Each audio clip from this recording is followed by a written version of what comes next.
Hai teman-teman, balik lagi nih karena sekarang di Jakarta PSBB lagi. Kita mau bahas alat yang penting untuk ada di rumah ataupun di ruangan kerja supaya nggak lembab dan temperaturnya juga terjaga. Karena Indonesia itu punya kelembapan yang tinggi. Kelemahannya kalau kamar kita lembab atau suatu ruangan itu lembab, jadi kayak baju gitu jadi bau, atau ada barang-barang yang jadi nggak awet karena terlalu lembab. Terus kayak seperti penyimpanan kamera juga harus di tempat yang kering, alat-alat elektronik juga harus di tempat yang kering. Sama seperti jam tangan atau tas juga, kalau misalkan kita taruh di tempat yang lembab, dia akan berjamur. Baju juga bisa berjamur kalau ruangan atau tempat penyimpanannya itu lembab. Jadi kali ini kita mau mereview atau membandingkan beberapa alat untuk mengukur temperatur dan juga mengukur kelembapan ruangan. Ini ada 5 jenis alat yang kita punya dan bisa dibandingkan antara akurasi dan kemungkinannya persentase keakuratannya seperti apa sih, sama fitur-fiturnya.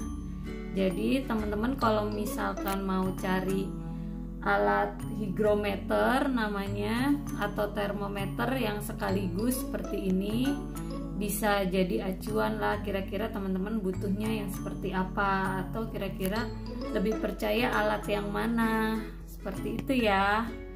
Jadi ini ada termometer dan hygrometer yang manual, terus ada yang pakai jam, ada termometer ruangannya dan hygrometernya, tapi ada jamnya juga. Lalu ini dari Xiaomi, dia nggak ada lampunya, warnanya agak gelap. Dia termometer dan hygrometer aja. Yang ini smart hygrometer ya, jadi bisa connect ke aplikasi Mi Home. Terus yang ini hygrometer sekaligus termometer, nggak ada jamnya, digital.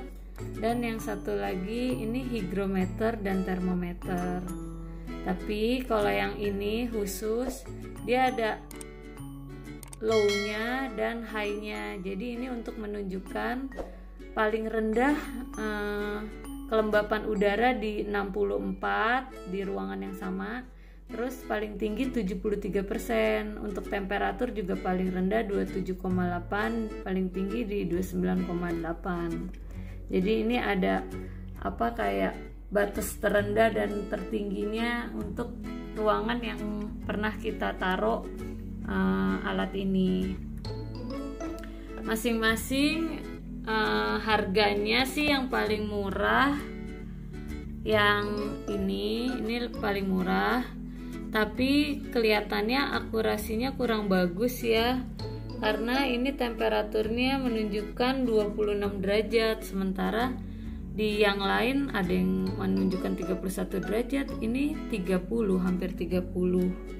Yang ini 30 derajat dan yang ini 29,7 gitu. Ini siang hari sih pakai AC, tapi nggak terlalu dingin AC-nya, hanya sejuk-sejuk aja.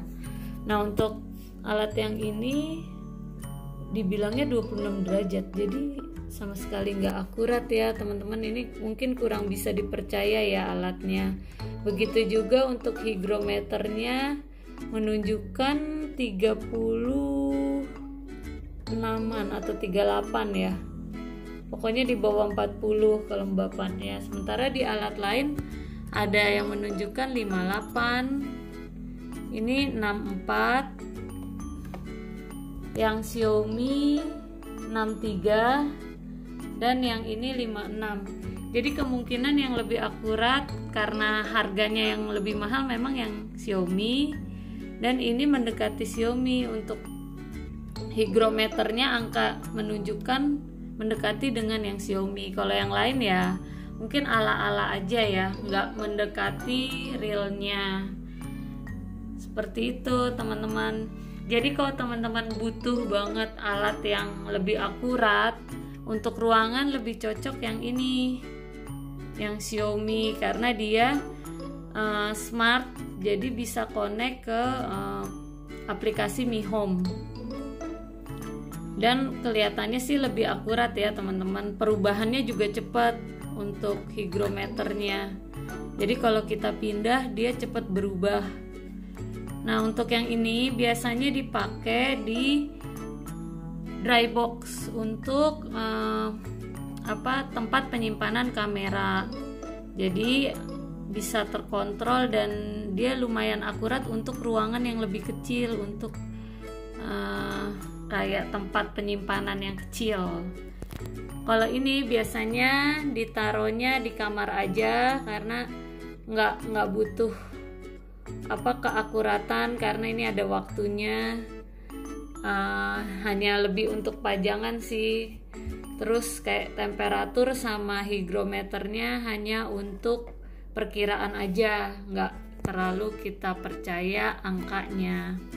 Kalau yang ini biasanya ditaruh di dapur karena ada akurasinya cukup tinggi. Jadi di dapur itu kalau terlalu lembab juga nggak bagus. Jadi kita pasang alat ini, dia ada magnetnya, jadi dipasang di kulkas, di pintu kulkas nempel. Kita bisa lihat kalau udah terlalu lembab, bisa pasang dehumidifier ya.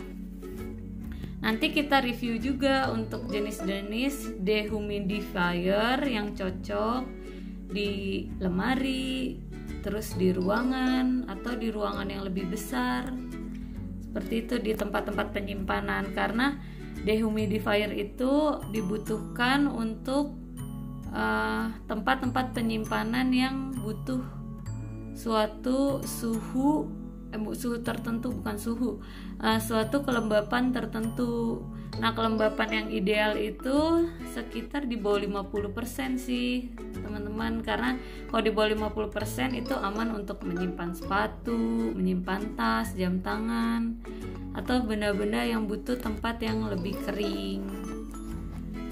Kira-kira seperti itu aja perbandingan dari alat-alat hygrometer dan termometer ruangan ini. Mungkin kalau ada yang mau ditanyakan silakan komen di bawah. Jangan lupa subscribe juga ya channel ini, karena nanti ada lanjutannya, yaitu jenis-jenis dehumidifier, dan kita bandingkan kira-kira mana ya yang lebih efektif untuk tempat yang kita butuhkan. Oke, see you on next video.